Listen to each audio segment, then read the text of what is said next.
আজকে আমরা রান্না করলাম দেশি মুরগি দিয়ে বুটের ডাউল দিয়ে, কেউ অ্যাঙ্গার ডাল বলে, কেউ বুটের ডাল বলে। আমরা বলি নোয়াখালী অঞ্চলের সবাই কিন্তু বলে বুটের ডাউল। রান্না করে ফেললাম, দেখেন কি সুন্দর কালার আসছে, যেমন দেখতে সুন্দর লাগতেছে এমন খেতেও মজা লাগতেছে। আর বাইরে এত পরিমাণ ঠান্ডা, প্রচুর ঠান্ডা, ঠান্ডার জন্য ঘর থেকে বাইরেই হওয়া যায় না। কে কোত্থেকে আমার ভিডিওটা দেখতেছেন প্লিজ কমেন্টে জানাবেন। আর দেশি মুরগি দিয়ে অ্যাঙ্গার ডাল দিয়ে কে কে রান্না করে খাইছেন প্লিজ কমেন্টে জানাবেন, কার থেকে কীরকম লাগে। আমার থেকে তো ভীষণ মজা লাগছে, তাই আমরা সবসময় এইভাবে রান্না করে খাই। গরুর মাংস দিয়ে, গরুর মাংস হাড্ডি দিয়ে অ্যাঙ্গার ডাল দিয়ে রান্না করে খাই। হ্যালো এভরিওয়ান, আসসালামু আলাইকুম। সবাই কেমন আছেন? আশা করি ভালো আছেন, আমরাও ভালো আছি। নতুন আরেকটা ভিডিও নিয়ে চলে আসলাম আপনাদের মাঝে। এখানে গরম গরম ধোয়া ওঠা ভাত, এই শীতে গরম ভাত খেতে আসলে অনেক ভালোই লাগে। ঠান্ডা ভাত মোটেই খেতে ভালো লাগে না, তাই গরম গরম ধোয়া ওঠা ভাত। আর ওই সাইডে আরও অনেক রান্না করলাম, মাছ ভাজি করলাম, আর ভাজি করলাম পাতাকপি, ফুলকপি ভাজি করলাম, সরি, ফুলকপি আলু দিয়ে ধনিয়া পাতা দিয়ে ভাজি করলাম। ওফ, কি জোস লাগতেছে! সকাল সকাল গরম ভাতের সাথে এগুলা খেতে আসলে ভীষণ। কার কার ফুলকপি ভাজি খেতে ভালো লাগে প্লিজ কমেন্টে জানাবেন। আর আমার ভিডিও কি আপনাদের কাছে ভালো লাগে না বলেন তো? আমার ভিডিও যদি যারা এখনও আমার চ্যানেলটা সাবস্ক্রাইব করেন নাই প্লিজ আমার চ্যানেলটা সাবস্ক্রাইব করবেন, লাইক শেয়ার কমেন্ট করবেন, বেশি বেশি করে আমার ভিডিও দেখবেন। আর এই সাইডে আমি দেশি মুরগি দিয়ে অ্যাঙ্গার ডাল দিয়ে রান্না করব, তাই সিদ্ধ বসিয়ে দিলাম, আগে সিদ্ধ করে নিচ্ছি, না হলে অ্যাঙ্গার ডাল সিদ্ধ হবে না। এই যে দেশি মুরগিটা আমি কেটে সুন্দর মতো ধুয়ে নিলাম, দেখতে পারতেছেন ডিম হচ্ছে, এটা আমার ঘরের পালিত মুরগি। হঠাৎ করে মুরগিটা জানি কি হয়ে গেল, তাই জবাই করে নিলাম।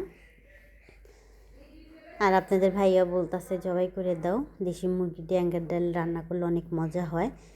সব ময় মশলা দিয়ে কষানো হচ্ছে, দেখতে পারতেছেন আমার মাংসটা কষিয়ে নিচ্ছি। আর এই সাইডে আমার অ্যাঙ্গার ডাউলটা সিদ্ধ হয়ে গেছে, আমি হাত দিয়ে আপনাদেরকে দেখিয়ে দিচ্ছি, দেখেন একদম সিদ্ধ হয়ে গেছে, দেখতে পারতেছেন।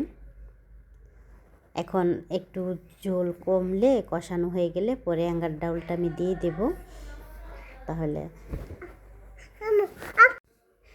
আর এই দিকে এত পরিমাণ ঠান্ডা, ঠান্ডার জন্য তো ঘর থেকে বাইরেই হওয়া যায় না, প্রচুর ঠান্ডা, রোদ উঠলেও বোঝাই যায় না। আর এই সাইডে আমার রান্না করা শেষ, একদম অ্যাঙ্গার ডাউল দিয়ে দেশি মুরগিটা দেখতে পারতেছেন কত সুন্দর কালার হয়েছে, আর খেতেও কিন্তু ভীষণ লাগছে।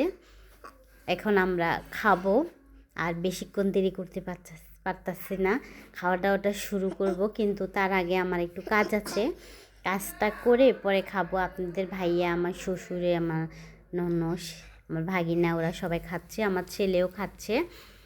আর আমি একটু পরে খাবো, যেহেতু মামারা বাড়িতে মাছ নিয়ে আসছে, আমরা কয়েকটা গুঁড়া মাছ কিনছি, নলা গুঁড়া, কেউ বলে কাচকি মাছ, কেউ বলে নলা মাছ। এগুলা আমি এখন এগুলা কেটে। আর আপনারা হয়তো বলবেন আমি এতদিন কেন ভিডিও দিই নাই, প্লিজ সবাই আমাকে ক্ষমার চোখে দেখবেন।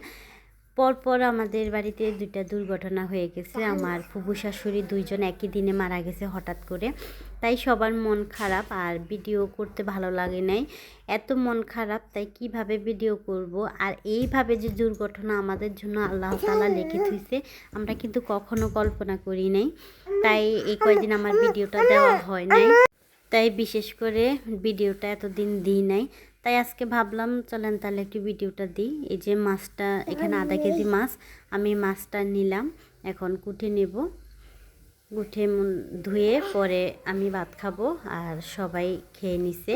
এখন বাজে প্রায় 12টা। ভিডিওটা আর বেশি বড় করব না, এখানে শেষ করে দেব। আর মাছগুলা দেখেন কত সুন্দর, অনেক সুন্দর লাগতেছে, তাই বাড়িতে মামারে নিয়ে আসছে, তাই ভাবলাম কিনে নিই। এত সুন্দর মাছ, আমার কিন্তু এই মাছটা খেতে ভালোই লাগে, তাই কিনে নিলাম। আর আপনাদের কার কার কাছে এই মাছটা খেতে ভালো লাগে বলিয়ে কমেন্টে। এখানে ভিডিওটা শেষ করলাম, আবার দেখা হবে নেক্সট ভিডিওতে। আল্লাহ হাফেজ। আর সবাই কিন্তু আমার ভিডিওটা বেশি বেশি করে দেখবেন প্লিজ। আর আমি এখন দুদিন তো ভিডিও দিই নেই কেন আপনাদেরকে সবাইকে বলছি, প্লিজ সবাই একটু আমাকে ক্ষমার চোখে দেখবেন। ভুল ত্রুটি হলে আমার ভিডিওতে কোনো ভুল ত্রুটি হলে প্লিজ আপনারা আমাকে ক্ষমা করে দিবেন। আমি আপনাদের ছোট বোন, এটাই আর কিছুই না। আল্লাহ হাফেজ। এখানে ভিডিওটা শেষ করলাম, আবার দেখা হবে নেক্সট ভিডিওতে। আল্লাহ হাফেজ। মাছটা এখন কুটে নেব।